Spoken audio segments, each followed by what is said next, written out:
안녕하십니까, 김입니다. 여러분의 건강한 삶을 도와드리겠습니다. 오늘은 스트레스에 대해서 이야기를 해볼까 합니다. 스트레스, 과연 받아야 할까요? 아니면 바로 풀어야 할까요?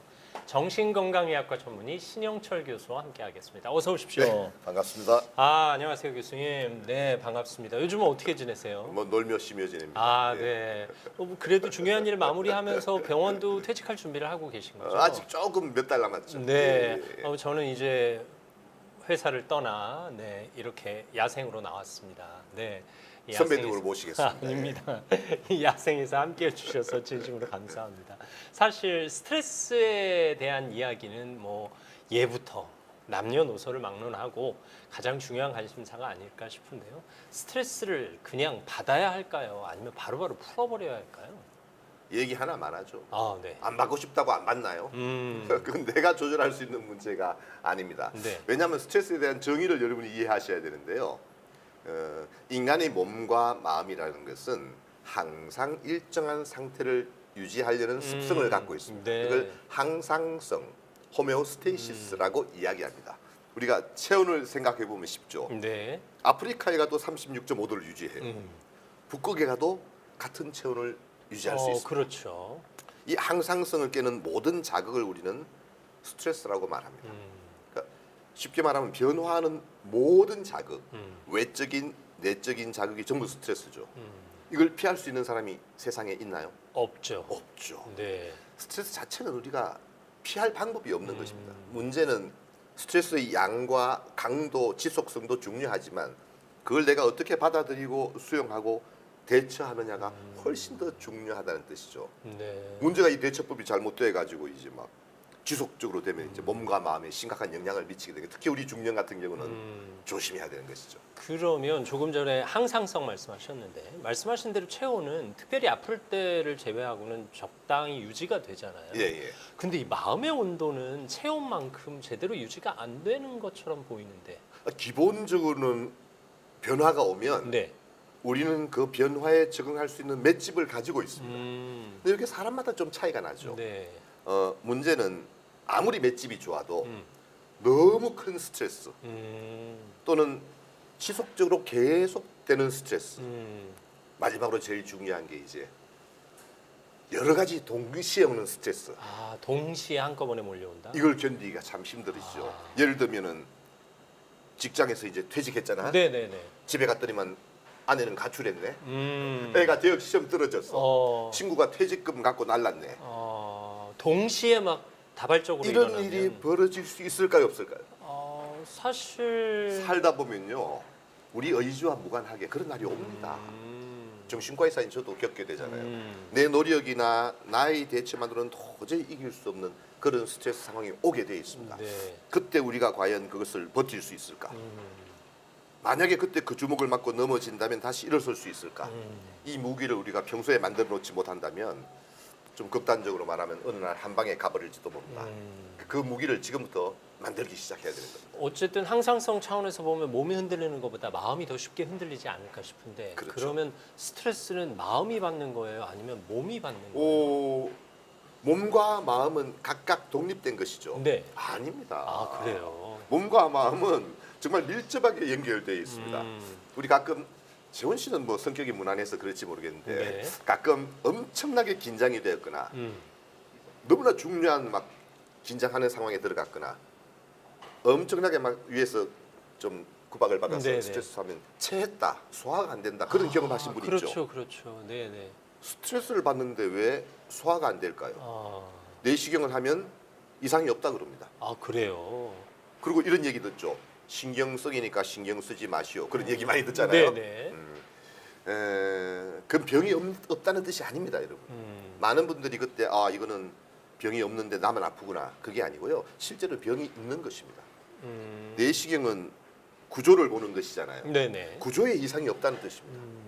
문제는 구조가 아니고 기능이 떨어진 것이에요. 이 기능이 떨어진 것이 내시경에 나올 리가 없잖아요. 그렇죠. 겉보기에는 멀쩡한데 기능이 떨어진 거예요. 네. 왜 그런 스트레스를 받으면 위장의 기능이 떨어지느냐? 위와 장의 운동을 누가 시켜요? 뇌가 시키는 거예요. 10번 미주신경이 내려와서 이놈을 운동시킵니다. 그러니까 뇌가 긴장이 돼서 스트레스에 취약한 상태가 되면 소화 기능이 떨어지는 거죠. 이 몸과 마음은 밀접하게 연결되어 있습니다. 예를 들면 콜레스테롤 이제 나이 40, 50대 되면 콜레스테롤 네. 약들 먹기 시작하시죠. 네, 콜레스테롤 올리는 가장 큰 주범은 뭐죠? 고칼로리 음식이죠. 아무래도.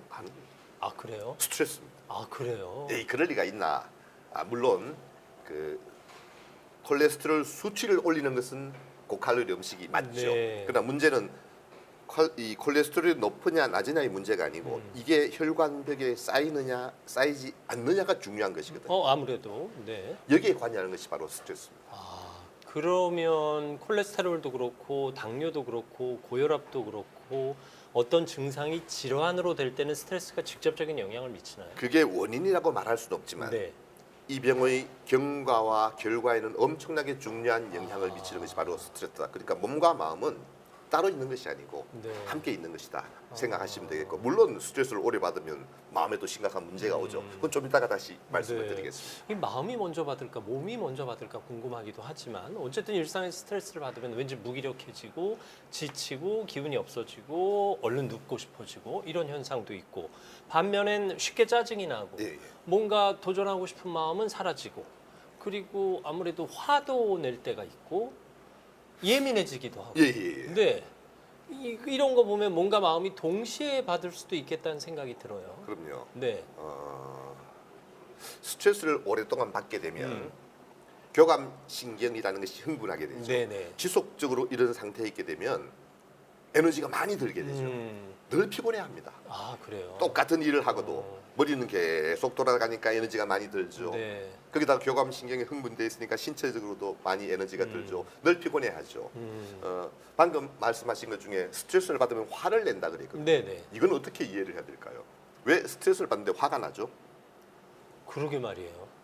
이게 참 묘한 것인데 뭐 여러 가지 이유가 있습니다만은 평소에 내가 그러지 않는 사람인데 요즘 내가 짜증이 많아졌어. 조금만 뭐 자극을 받으면 화를 내. 네. 요거는 자기 자신의 마음을 한번 돌아볼 필요가 있습니다. 아. 내가 혹시 너무 스트레스가 많거나 지쳐 있거나 불안한 것이 아닌가 하는 것을 의심해 보셔야 됩니다. 제가 그런 설명을 하죠. 불안한 감정과 화가 나는 감정은 같은 것일까요? 다른 것일까요? 불안한 감정과 화가 나는 감정. 예. 불안하다가 화가 나게 되는 거 아닐까요? 불안과 화는 여러분 전혀 다른 감정이잖아요. 그렇죠. 불안은 불안한 것이고 네. 화가 화는, 근데 이게 같은 거예요. 아 그래요. 잘 생각해 보세요. 연쇄 반응이 아니라 유사한 감정이다. 불안할 때 가슴이 뛰어요, 안 뛰어요? 가슴 뛰죠. 화날 때는 화날 때도 뛰죠. 똑같잖아요. 그게 그러네. 원래는 다른 감정이어야 하는데 이게 우리가 신체적으로 느껴질 때는 같이 느껴지는 겁니다. 같은 교감 신경이 흥분을 하게 되거든요. 네. 그러니까 화가 날 때 불안해하고 거꾸로 불안해할 때 화를 내는 경우가 많습니다. 이게 섞여 버리면 나중에는 내가 지금 화가 난 것인지 불안한 것인지 이유를 잘 모릅니다. 그래서 불안할 때 자꾸 짜증을 부리는 사람들이 있습니다. 네. 이게 불안이 트리거가 돼가지고 화로 넘어가는 것이라고 생각하시면 되고요. 예를 들면 이런 거죠. 밖에서 지금 쿵 소리가 난다고 가정해 봅시다. 네. 깜짝 놀라죠. 그렇죠. 그런데 내가 만약에 완벽하게 긴장을 풀고 릴렉스하고 있는 상태야. 그러면 쿵 소리가 나면 긴장이 들어간 다음에 반응을 해야 되잖아요. 네. 이렇게 긴장된 상태에서 쿵 소리를 들으면 어떻게 돼요? 그냥 반응해 버리는 거예요. 그러니까 긴장과 불안이 높을 때는 작은 자극에도 금방 반응을 하게 되죠. 왠지 넋놓고 있는 누군가가 야 하고 부르기만 해도 화들짝 예, 놀라는 그래서 거와 저는 비슷한. 그 현대인들이 왜 이렇게 짜증이 많고 화가 많을까? 보면 늘 긴장되어 있는 것 같아요. 미리 네. 화낼 준비를 하고 있는 사람처럼 보인다. 그런 생각이 들 때가 있어서 가끔 저 환자분들에게 어깨 힘 좀 빼보라고 얘기하죠. 네, 네. 자기도 모르게 자꾸 이렇게 하고 있습니다. 아니 저도 모르게 내가 몸에 힘을 주고 있네 느낄 때가 있어요. 그걸 제일 알 수 있는 방법은 오히려 힘을 더 줘보세요. 그리고 툭 떨어뜨려 보세요. 내가 나도 모르게 늘 이렇게 힘주고 있었구나. 특히 우리 현대인들 컴퓨터 앞에서 네, 하루 종일 하잖아요. 네. 자기도 모르게 어깨가 자꾸 올라갑니다. 온 근육에 힘이 들어가죠. 툭 풀면 저녁에 집에 가면 이렇게 안 아프세요? 이런데 전부 다 근육이 뭉쳐가지고 이게 몸이 경직도 있다는 그렇죠. 뜻이죠. 근육에 힘이 들어가는 거거든요. 풀면 아프게 되죠. 그래서 이런 것들이 현대인들이 너무 긴장이 높은 게 아닌가. 그래서 반응이 너무 즉각적이에요. 예를 들면 내가 어떤 자극을 받으면 네. 머리로 생각을 하고 그 다음에 반응을 하게 되잖아요. 음. 우리는 막 자극을 받으면 그냥 반응을 해버립니다. 이 속도가 너무 빨라. 그래서 자꾸 짜증이 많고 화가 난 것처럼 보이는 경우가 많은 것 같습니다. 네. 자, 그럼 제 이야기를 좀 해볼게요. 뭐 아시는 것처럼 제가 30년을 한 직장을 다니다가 물러났단 말이에요. 그러고 보니까 루틴이 깨졌어요. 아무래도 이제 아침 방송을 하다 보면 새벽부터 일어나서 하루를 이렇게 살아야지. 그리고 일주일은 이렇게 살아야지. 그리고 한 달은 이렇게 살 거야라는 루틴대로 살다가 예. 갑자기 제가 다음 주에 무슨 일을 할지 모르는 상황에 노출이 되니까 이거 어떡하지? 하는 막연한 불안감이 생기는 거예요. 이것도 예. 스트레스의 일종이 되나요? 퇴직은 얼마나 큰 스트레스일까요? 꽤 큰 스트레스죠. 큰 스트레스요. 네, 네. 체험해 봤으니까 네, 하는 네. 거예요. 우리가 이제 인간이 받을 수 있는 가장 큰 스트레스 100점을 네. 뭘까요? 퇴직은- 이건 쉬운 일인데 인간이 살아가면서 겪을 수 있는 가장 큰 스트레스 100점. 가장 큰 금방 나와야 돼 이건 답이. 죽음? 배우자의 사망이지요. 뭐 안 믿기더라도 네, 받아들여야 맞아요. 됩니다. 예. 네, 네. 배우자의 사망이 100점입니다. 뭐먼 미래로 생각하다 보니 엄청난 일이겠죠. 우리는 문화적인 이유 때문에 배우자의 사망과 자녀의 사망이 네. 동일이에요. 그런데 이사 갔다, 음, 승진했다, 음. 퇴직했다, 별거 아니죠. 뭐 이게 어떻게 보통 보면- 2, 30점입니다. 아, 그래요. 뭐 승진을 해가지고 결혼을 하고 이사를 갔다 100점입니다. 이게 배우자의 사망과 같은 것입니다. 아, 그래요. 그 정도로 점수가 높습니다. 그러면 환경이 바뀌었다는 의미? 그렇죠. 퇴직이라는 것은 환경만 바뀌는 것이 아니라 엄청난 변화가 오죠. 물리적인 환경도 변화하지만 네. 내 일상의 리듬에도 영향을 주고 나의 앞으로 미래에 대한 여러 가지 생각들, 불안들이 동시에 오게 되니까 내가 30년 이상을 늘 하던 루틴이 사라지는 것이잖아요. 네. 이건 엄청난 변화입니다. 그 변화에 적응하기 위해서는 또 에너지를 써야 되죠. 스트레스인데 이때 제일 중요한 게 30년 일했다고요? 네. 퇴직한 지 얼마 됐죠? 퇴직한 지 이제 한 달도 채 안 됐죠. 그러면 아직도 그렇게 살아야죠. 30년 일했는데 한 달 뭐 좀 리듬 깨지고 산다고 어떻게 되겠어요? 네. 아니 그래서 주변에서 조언이라고 하는데 편하게 생각해 몇 달 쉰다고 생각해 하는데 막상 쉬는 것도 지혜기가 아니니까 쉬어본 그렇게 사람이 얘기하지. 아는 거죠. 그게요. 뭐 30년을 정말 열심히 살았다면 네. 뭐 한 달 정도 리듬이 좀 깨졌다고 문제될 것 같지는 않습니다. 네. 그러나 퇴직이라는 게 제일 중요한 게 뭐냐면 소속감이에요. 소속감. 그렇죠. 별거 아닌 것 같지만 네. 우리가 어떤 소속감이 있다는 것은 마음의 안정성을 주는 것입니다. 근데 퇴직이라는 것은 갑자기 소속감이 사라지잖아요. 그러면 내가 그동안 일에 쏟았던 열정과 에너지의 방향성이 어디로 가죠? 갈 데가 없는 거예요. 네. 예를 들면 아침에 늘 일정한 시간에 뭘 하라고 말하는 이유는 눈 뜨면 루틴으로 해야 되는 게 있는데 네, 네. 오늘 눈 뜨면 해도 되고 안 해도 돼. 아, 어떻게 돼요? 리듬이 깨지기 쉽죠. 그렇죠. 그럼 이제 막연한 불안이 오게 되어 있습니다. 우리가 늘 일상적으로 정해진 루틴에 따라 가지고 행동을 하면 네. 불안이 적게 되는데 내가 뭔가 주도적으로 그 상황을 조절해야 되고 만들어 가야 되고 이거는 엄청난 불안이 올 수밖에 없죠. 그래서 조금 더 지나면 제일 중요한 것이 1차적으로는 일상의 리듬을 가져가는 것이에요. 새로운 루틴을 만든다? 스트레스 많이 받아도 괜찮아요. 네. 스트레스 받고 좀 풀어지고 좀 긴장했다가 풀어지고 이게 보통 사람의 삶이잖아요. 스트레스를 안 받을 수는 없으니까. 그렇죠. 근데 이제 현대인들이 24시간을 스트레스 받고 긴장하고 사는 거예요. 이거 안 돼요. 그렇기 때문에 일상의 루틴이 깨지게 되는데 이때 제일 중요한 것이 잘 자고 잘 먹고 낮에 활동하는가 이걸 봐야 돼요. 아, 네. 별거 아니잖아요. 네, 네. 어떻게 뭐- 보면 당연한 건데. 제가 늘 물어보죠. 잠은 어땠냐고 물어보면 또 식사는 음. 낮에 뭐 했어요? 왜 선생님은 똑같은 걸 맨날 물어보느냐? 이유가 뭐겠어요? 가장 중요하기 때문에 그걸 물어보는 거예요. 네. 지금 우울증이 있다, 불안증이 있다. 잠을 못 자고 식사를 못 하고 활동을 못 하면 이건 치료의 대상이 안 돼요. 그게 돼야 뭔가 회복될 거 아니에요. 아, 이게 가장 중요한 근본인 거예요. 그러면 잠을 잘 자고 밥을 잘 먹고 어느 정도 활동을 한다면 내가 다른 증상이 있어도 그래도 안심이야. 웬만한 스트레스가 이거도 우리 몸과 마음이 그걸 견뎌내는 능력이 네. 있죠. 우리가 스트레스가 엄청나게 변화가 와서 깨지고 하면은 일상 루틴이 깨진 다음에 문제가 생기는 거예요. 네네. 스트레스가 병을 만드는 게 아니에요. 어. 스트레스가 내 일상의 리듬을 깨고 그 다음에 병을 만드는 것이니까 네. 일상의 리듬을 잘 지킨다는 게 너무 중요하니까 제가 이제 은퇴하고 나시면 돈 안 벌어도 좋으니까 어디 소속감을 한 개 가져라. 아, 그리고 가능하면 좀 딱 정해놓고 나가라. 네. 나가도 되고 안 나가도 되고 이거보다는 딱 정해놓은 시간에 무리하지 말고 그 에너지를 가진 범위 내에서 하는 게 좋다고 이렇게 강조하는 이유는 내가 가진 열정과 에너지를 건강한 곳에 써야 되잖아요. 이게 방향을 잃으면 이제 문제가 생기죠. 네, 소속감 말씀하시니까 제가 퇴직한 그날 바로 여행을 떠났거든요. 그리고 2주 만에 돌아와서 여행 중에는 즐겁고 홀가분했어요. 근데 여행을 돌아온 다음 날 저녁 식사를 하고 내가 내일부터 나갈 데가 없네? 하는 그 헛헛한 마음이 마치 찬바람이 가슴을 쫙 스쳐가듯이 지나가더라고요. 평생 너무 열심히 살아서 그래요. 그러니까 어떻게 보면 이것도 당연한 감정인 거죠. 아니 물론이죠. 네. 근데 이게 말씀 듣고 보니까 내가 소속감이 없어졌기 때문에 오는 그것도 중요한 네. 것이고 가끔 제가 역설적으로 네. 직장인들에게 너무 열심히 일하지 말라고 가르칩니다. 가끔 그렇게 말씀하시죠. 오. 네. 뭐 진짜 일하지 말라는 뜻은 아닙니다. 역설적인 이야기입니다.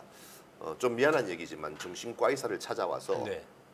좀 험악한 말 좀 해볼게요. 뭐 상사 죽이겠다 이런 사람도 옵니다. 아 그래요. 정말로. 어. 뭐 심지어는 회사에 불지르겠다. 아, 어떤 사람일까요? 뭐 좀 폭력적이신 아니에요. 건가요? 아니에요. 열심히 일했다고 믿는 인간이에요. 아 오히려 배신감 때문에. 내가 회사를 위해서 목숨을 걸고 모든 걸 다 희생해서 열심히 일했어요. 근데 어느 날 옆에 있는 인간 승진시키잖아요. 네네. 어느 날 내가 퇴직하는데 붙잡지도 않잖아. 네. 어떻게 돼요? 뚜껑이 열리죠. 네 맞아요. 이게요. 설렁설렁 일한 인간은 절대로 그런 얘기 안 합니다. 열심히 살았다고 믿는 인간일수록 내가 모든 것을 바쳤다고 믿는 인간일수록 더 열받게 되는 거예요. 네. 뚜껑이 열려서 찾아와. 제가 그 감정이 뭔지 알아요. 이 회사 나오기 직전에 난 나름대로 열심히 최선을 다해서 새벽같이 일어나서 일했는데 뭔가 서운한 것들이 자꾸 생기더라고요. 네. 가치의 문제를 생각하게 되는 거예요. 내가 이 회사에서 얼마나 중요한 사람이었나. 분명히 나는 모든 것을 다 희생했는데 네. 그 보상이 어떻게 돌아오는가를 보고 있는 것이거든요. 그게 안 오면 이제 섭섭해지죠. 네. 문제는 뭐 여자들도 요즘 마찬가지지만 네네. 특히 대한민국 남자들 명함이 사라지면 인생이 사라진다고 생각하는 사람들이 있습니다. 네. 저는 진료실에서 이제 가끔 TV에서 보던 분들 가끔 만나죠. 네. 제가 모그룹 사장이었어요. 뭐 누구 오른팔이었어요. 그런 분들이 저를 찾아옵니다. 아침에 일어났는데 명함이 사라졌대요. 아침에 일어났는데 자리가 없어졌대요. 어제 저 그룹에서 연락 받은 거예요. 들어오라고. 네, 네. 이제 끝났다는 뜻이에요. 그렇죠. 스님, 제 인생 끝났습니다. 왜? 다 희생했잖아. 아무것도 남은 게 없어요. 일 빼놓고는 남은 게 없거든요. 근데 어느 날 그 명함이 사라진다는 사실을 알아야 됩니다. 그 명함이 사라졌을 때 내가 과연 나를 지킬 무기가 뭐가 있는가? 그 명함, 내가 외적으로 이런 모든 것이 없어도 내가 정말로 귀하고 소중하고 가치 있고 자랑스러운 사람인가? 그 무기를 우리가 은퇴 전에 만들어야 되는 거예요. 집으로 돌아가면 재훈 씨는 집에 워낙 잘할 테니까 내가 아니 뭐 네. 보통 우리 남자들이 30년, 40년 회사에서 정말 밤낮 없이 일만 하고 집으로 돌아가면 내 자리가 있어 없어요? 뭐 없죠. 없어요. 네. 내 자리가 어디 있습니까? 그 남자들이 불안하잖아. 그렇죠. 그럼 어떻게 해요? 자기 자리를 찾아야 될 거 아니에요. 어떤 행동을 해요? 집에 가서. 오히려 더 예민해지는. 그렇죠. 건가요? 간섭하죠 이제. 평생 안 하던 짓을 하기 시작합니다. 아. 냉장고 문 열고 뭐 썩었다 이런 간섭하고. 그게 남편의 내 자리 찾기군요. 그렇죠. 애들 불러가지고 훈계한다고 앉아가지고 이야기 대화하자 그러고 훈시하고 훈계하고 네. 애들이 좋아하겠어요? 아빠 옛날이 나아요. 저도 퇴직 이후에 안 하던 습관이 생겼어요. 냉장고 문을 열고 한참 동안 들여다보고 있더라고요. 이거 마음 같아서는 이걸 내가 청소를 해 마라 뭐 이런 생각. 큰일 날 소리 하고 네. 있는데. 그냥 가만히 그 있어야 내 영역이 되는 거죠. 아니에요. 이제 자꾸 집에 들어가가지고 뭐 내가 역할을 해야 되니까. 네네. 그게 건강한 역할로 돌아가면 참 좋은데 아. 오히려 퇴직하고 아내들이 불만이 뭐예요? 평생 같이 있을 시간이 없었다. 그렇죠. 이제 같이 있으면 좋을 것 같죠. 네. 안 그래요.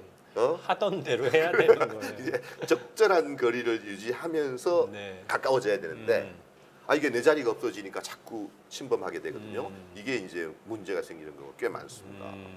자, 인생의 장면이 바뀌었을 때 갑작스러운 불안감, 스트레스를 이겨내는 요인. 일단 일상의 새로운 루틴을 만들어라. 그리고 아침에 일어나면 어디를 가고 햇빛을 쬐는 그 활동, 그리고 잘 자고 잘 먹는 활동을 놓치지 말아라. 그리고 또 작은 소속감을 만들어라. 예, 예. 이게 꼭 돈벌이를 하는 일이 아니더라도 예. 네. 할 수 있으면 돈을 버는 것도 좋지만 그 자기 나이에 맞는 자기 에너지가 있잖아요. 네. 그게 맞게끔 뭔가 일을 도모해야 되고요.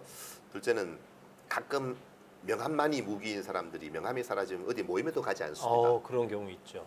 별로 좋은 방법이 아니죠. 네. 자기도 모르게 점점 위축이 되고 관계가 단절되고 이게 고립감으로 또 우울증에 빠지는 경우도 많이 있죠.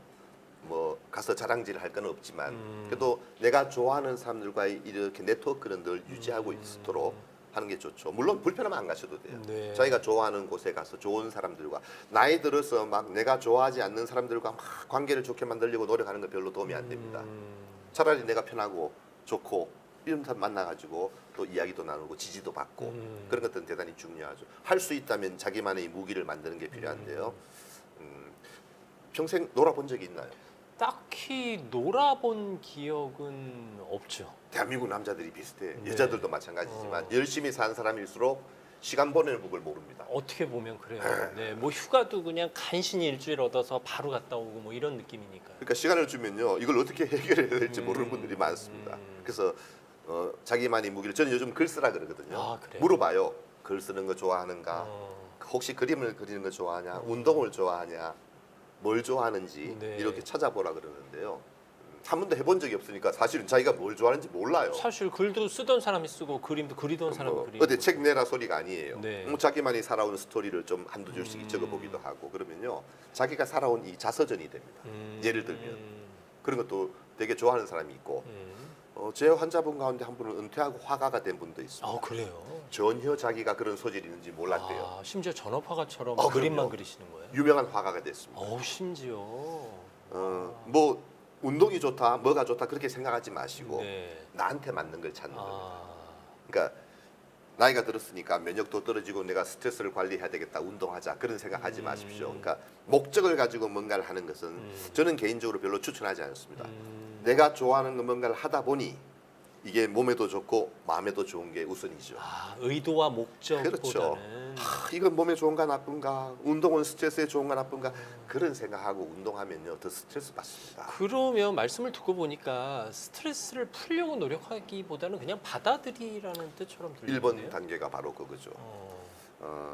저는 정신과 의사를 이제 전문의가 된 지 30년이 좀 넘었습니다. 네네네. 소설보다 더 소설 같은 삶을 사는 분들을 만나게 되죠. 그렇죠. 어떻게 저런 인생이 있을 수 있을까? 만약에 내가 저 상황이라면 내가 버틸 수 있을까? 네. 그 생각을 하게 되죠. 그러면서 저 자신을 위해서 10가지 계명을 만들었습니다. 그리고 짧은 책으로 썼는데요. 스트레스를 이기는 1계명은 그냥 살아라 이겁니다. 이게 이제 책 제목 사실 정신건강의학과 전문의가 이런 책 제목을 쓰시리라고는 상상도 뭐 못했어요. 욕먹을 책인데요. 네, 그냥 살자라는 거잖아요. 이유가 있죠. 네. 결혼 만족도 조사를 해보면 알 수가 있습니다. 언제가 제일 높죠? 신혼 초? 택도 없는 소리. 그래요? 결혼하기 전이 제일 높죠. 오히려. 당연하죠. 네네. 결혼하는 순간 떨어지기 시작합니다. 끝을 모르고 떨어지는 만족도가 50대 중반이 되면 올라가기 시작합니다. 무슨 이유일까요? 서로에 대한 포기?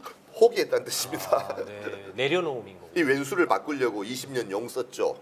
돼 안 돼? 안 되죠. 안 되죠. 네. 선생님 그 왼수를 포기하고 나니까 마음이 좀 편해졌어요. 이런 주부들을 가끔 만나게 됩니다.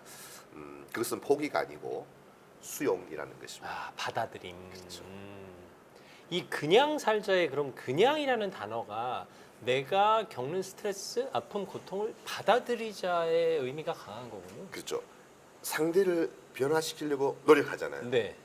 특히 잘난 사람일수록 윗사람일수록 부모일수록 상대를 변화시키기 위해서 온 열정을 다합니다. 그리고 변화하지 않는 상대에 대해서 어떻게 해요? 분노하기 시작합니다. 분노하죠. 네. 내가 이렇게까지 했는데 이 인간이 안 바뀌어. 그리고 뚜껑을 열어보니까 관계가 단절되어 버린 것입니다. 오히려. 포기라는 것은 do nothing. 음. 어쩔 수 없이 그 상황을 받아들인 거죠. 수용이라는 것은 결과가 똑같아요. 근데 do something.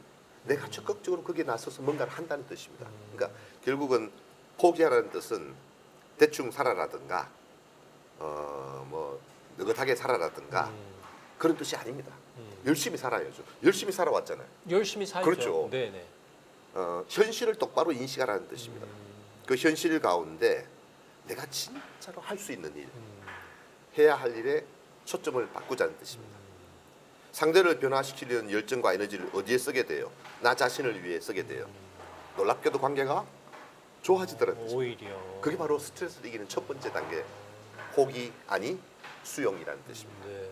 그러니까 어떻게 하면 스트레스를 풀 수 있을까? 어떻게 하면 스트레스를 극복할까를 고민하기보다는 스트레스를 받아들이는 순간 내가 스트레스를 다룰 줄 알게 된다? 이렇게 생각이 들어요. 원칙은 명확하게 스트레스의 원인을 알아야 됩니다. 뭐가 스트레스구나를 인식하고 네네. 그 다음에 내가 어떤 상황인지를 또 이해하고 그 다음에 우리가 가진 대처법을 쓰는 거죠. 네. 그 대처법 중에 그때 하나가 이제 무기가 많은 게 이기는 거죠. 연세 많은 분들은 아이고 내가 이제 와서 무슨 무기를 만드냐 그런 분도 있어요. 그럴 수 있죠. 그래서 제가 이렇게 툭 던져 봅니다. 재윤 씨는 이제 살아보니까 인생이 길어요, 짧아요? 사실 길다고 생각했는데 이제 얼마 안 남은 거 생각하면 또 짧은 것처럼 느껴지기도 하고요. 근데 또 오래 사는 걸 생각하면 긴가 싶기도 하고 그래요. 그래서 많은 분들이 살아보면 너무 네. 짧잖아요. 그렇죠. 돌아서면 1년이 갑니다. 맞아요. 그래서 네. 젊은 친구들에게 가르치죠. 인생이 짧다. 열심히 살아라. 그 말은 우리에게 남은 시간이 생각보다 적다는 뜻이에요. 열심히 살아라 이 뜻인데 그렇게 말해드리면 젊은 친구들이 포기하더라고요. 20대 후반이 막 표정이 안 좋아. 뭔 일 있나 그랬더니만 이 나이까지 막 이루는 게 하나도 없대. 아니 20대 초반인데 뭐. 20대 후반인데 그래서 내가 한 대 쥐어박을라 참아. 우리 아들이에요. 아유. 옛날에 이 녀석이 아니 지가 20대 후반에 뭘 이루기는. 그러니까 20대에 뭘 이루어요? 그래가지고 내가 그때부터 거꾸로 가르치기 시작했습니다. 인생은 길다. 진짜로 길다. 우리가 정말로 해야 할 일, 하고 싶은 일을 시간이 없어서 못하는 법은 절대로 벌어지지 않는다. 단 조건이 있다. 오늘 출발해야 돼. 지금 출발할 수만 있다면 시간은 우리 편입니다. 나는 후배들에게, 제자들에게, 아들, 딸에게 인생이 길다고 가르칩니다. 지금 출발할 수 있다면. 퇴직자도 마찬가지입니다. 그럼요. 네. 아주 오래전에 환갑 넘으신 분을 만났거든요. 네. 저 선배인데 나이 60에 바이올린을 시작했대요. 그게 가능한가요? 그렇죠. 또 이상하잖아요. 오. 왜요? 안타깝게도 그 나이에 기력이 아빠였어요. 시간이 많아서. 집에 가면 기분이 안 좋죠. 늘 우울하대요. 네. 뭘 하면 좀 행복할까. 그때 TV에서 바이올린 소리가 들리는데 가슴이 설레더래요. 내가 죽기 전에 저걸 한번 배워보고 싶다. 기다려봐. 내가 70이 되면 멋진 곡 한 곡 들려줄게. 나는 그때 그분의 눈빛과 표정을 아직도 잊지 않습니다. 네. 지금 출발해서 5년 뒤에 10년 뒤에 우리 무기를 만들어야 돼. 너무 서둘러요 우리가. 그래서 조금 더 마음의 여유를 갖고 퇴직하신 분들은 자기 삶을 한번 돌아보고 우리가 뭐 대단한 걸 이뤘겠어요. 그렇죠. 그러나 열심히 살아서 여기까지 왔잖아요. 네. 그 자기의 삶에 대해서 조금 이렇게 칭찬도 해주고 돌아보고 앞으로의 삶에 대해서도 한번 좀 이렇게 여유를 가지고 볼 수 있는 그런 마음이 있었으면 좋겠습니다. 물론 현실이 박하다는 거 나도 알고 있습니다. 그러나 어쨌든 그럼에도 불구하고 열심히 살아온 세월에 대한 보상으로 당분간 그냥 살아도 된다라는 마음가짐은 아주 중요하겠네요. 네, 사실 제가 퇴직 이후에 이제 포르투갈로 여행을 다녀왔는데 그 일몰 명소로 유명한 포르투에서 해가 떨어지는 장면을 목도했어요. 근데 해가 떨어졌다고 해서 캄캄해지는 게 아니더라고요. 오히려 노을의 아름다움이 비추는 걸 보면서 내가 퇴직했다고 내 인생이 캄캄해지는 건 아니다. 어쩌면 내 인생이 노을빛으로 물들면서 더 아름다울 수 있겠다 생각하는 순간 반대편에 달이 떠오르더라고요. 또 달빛이 주는 야경은 얼마나 아름다워요. 우리 인생도 그렇게 꾸려가면 되는 거 아닐까요?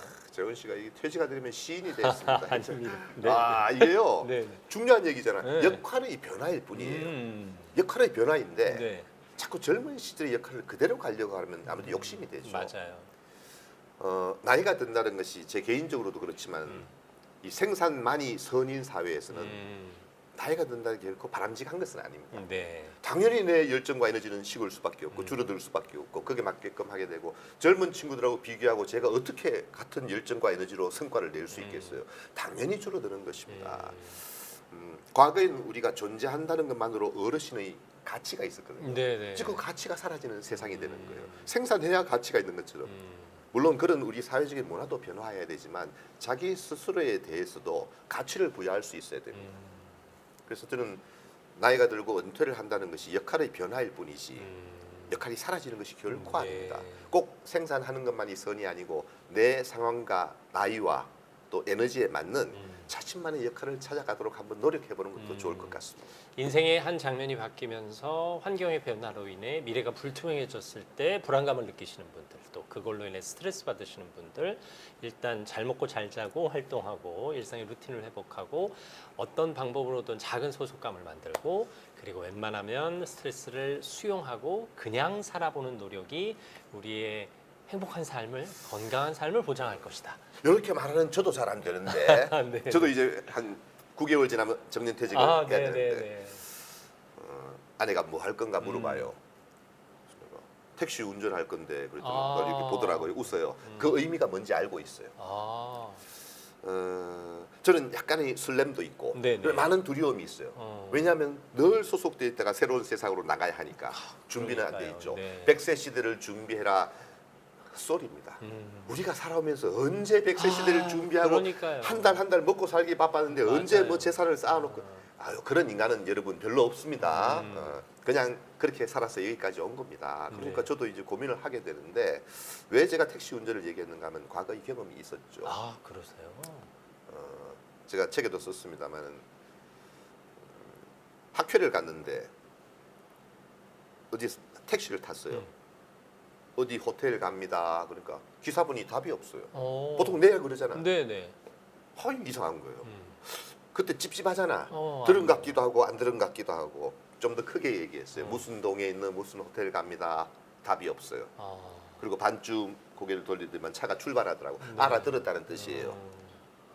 기분이 겁나 안 좋더라고요. 그러네. 아니 내라는 말이 그렇게 힘들어요. 짜증이 팍 나는 거예요. 그러다 문득 저 자신을 돌아보는 순간이었어요.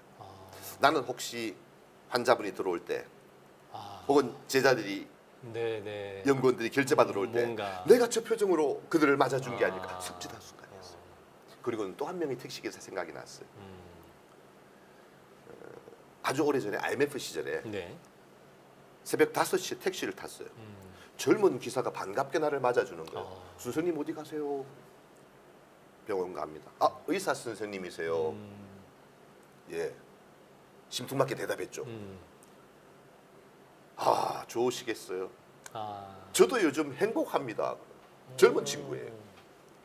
속으로 이 젊은 애가 그 힘든 시절에 새벽 5시에 나와서 택시를 몰면서 행복하다는 거예요. 그러게요.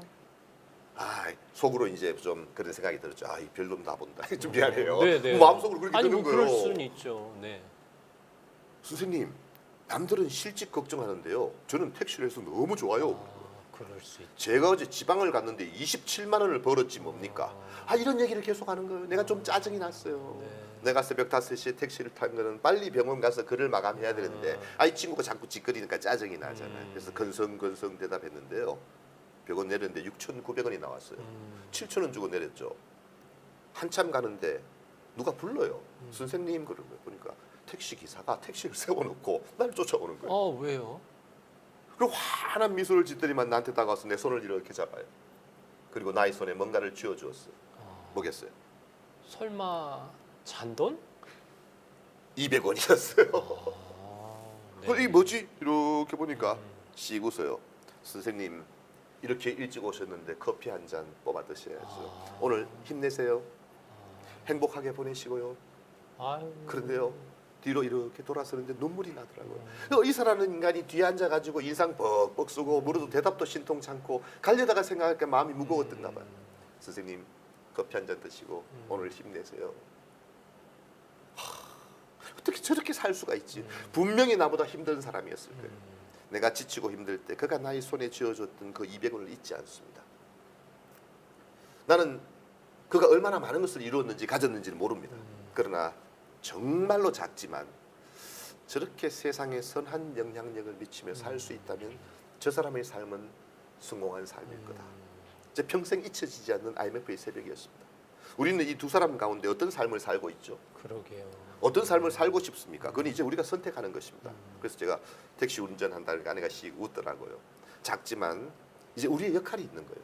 정말 작지만 세상에 그래도 가치 있고 의미 있는 그런 역할을 하며 살 수 있다면 우리가 뭐 많은 것을 가졌느냐 이루느냐 그건 두 번째 문제가 아닐까 그런 생각을 해봅니다. 네, 나도 나의 삶의 현장에서 사소한 행동 하나가 누군가를 크게 위로할 수도 있고 또 누군가에게 불편함을 줄 수도 있다는 거네요. 그리고 중심고의사보다 더 나은 사람이에요. 어떻게 보면 선한 영향력은 위대함에 있는 것이 아니라 사소한 데서 발생하는 작은 배려에 있다라는 생각도 하게 됩니다. 아, 일상에 스트레스 받는다, 또 불안하다 이런 것으로 힘들어하기에 앞서서 내가 누군가에게 베풀 수 있는 작은 선행은 뭘까 생각한다면 오히려 스트레스를 이기는 또 하나의 수단이 되지 않을까 싶기도 하네요. 뭐 스트레스 얘기를 정리해 봅시다. 열심히 살아왔죠. 네. 그러나 여러분 삶을 한번 돌아보십시오. 언제 편안하게 산 날들이 있었어요. 나는 별로 없어요. 맞아요. 네. 돌아보면 힘들었던 시기, 또 좌절, 아픔, 슬픔, 심지어는 이 방송을 듣고 있는 분 가운데는 엄청난 트라우마를 겪고도 그렇죠. 여기 듣고 계시는 네. 분이 분명히 있습니다. 그런데 그 아픔과 좌절이 내 삶 전체를 압도하도록 버려둘 것인가? 그 아픔조차도 그 슬픔, 괴로움조차도 내 삶의 한 부분으로 수용할 것인가는 이제 우리가 선택하는 것입니다. 네. 열심히 살아서 여기까지 온 여러분 자신에게 그동안 힘들었지만 참 잘 살았다. 그래 위로도 좀 해주시고 격려도 해주시고 또 뭐 큰 역할이 아니어도 내가 작지만 누군가의 삶에 그게 가족이든 동료든 세상이든 작은 역할이라도 할 수 있다면 그조차도 우리 삶에서 엄청 가치 있는 일이 아닐까 그런 생각을 해봅니다. 아, 오늘 교수님과 한 30분 이야기하는 동안 스트레스가 확 풀렸습니다. 아니, 그럴 리가 스트레스를 잘 받아들이게 됐습니다. 네, 도움 말씀 감사합니다. 감사합니다. 정신건강의학과 전문의 신영철 교수님과 함께했습니다. 여러분의 건강한 삶을 도와드리겠습니다. 저는 다음 시간에도 여러분 곁에 있겠습니다. 오늘도 감사합니다.